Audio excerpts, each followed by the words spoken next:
What if you could live somewhere, fix it up gradually, rent part of it out, and walk away 3 years later $100,000 richer? That's exactly what this first strategy is designed to do. It combines house hacking, where you live in part of the property and rent the rest, with a slow motion live and flip, where you improve the property's value over time while you live there. Here's what that actually looks like in practice. Let's say you buy a 4-bedroom, 2-bath, 2-family house for $200,000 using an FHA loan, which only requires 3.5% down. That's $7,000 down, plus another $12,000 in closing costs. So your total upfront investment is $19,000. Now, over the next 1 to 2 years, while you're living in one unit, you invest about $30,000 into renovations. These might include kitchen updates, bathroom refreshes, new flooring, painting, basic improvements that drive value.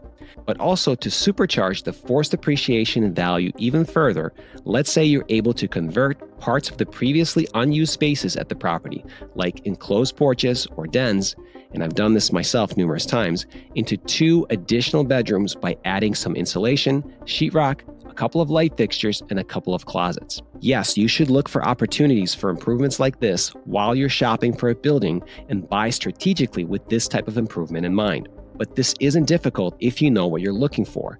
And no, you don't need an HGTV budget to make it happen, especially if you do some of the work yourself. So the initial upfront cost and the $30,000 in subsequent improvements brings your total investment to $49,000 in this example.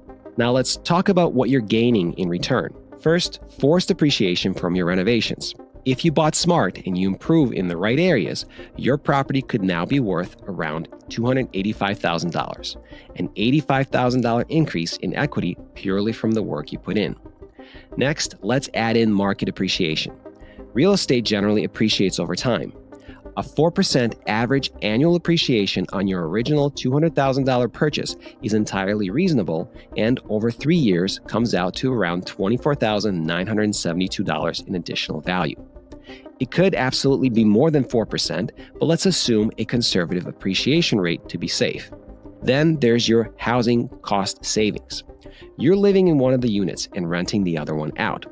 If your unit could rent for $1,100 per month, that's $13,200 per year, or $39,600 saved over the course of 3 years that gets to stay in your pocket.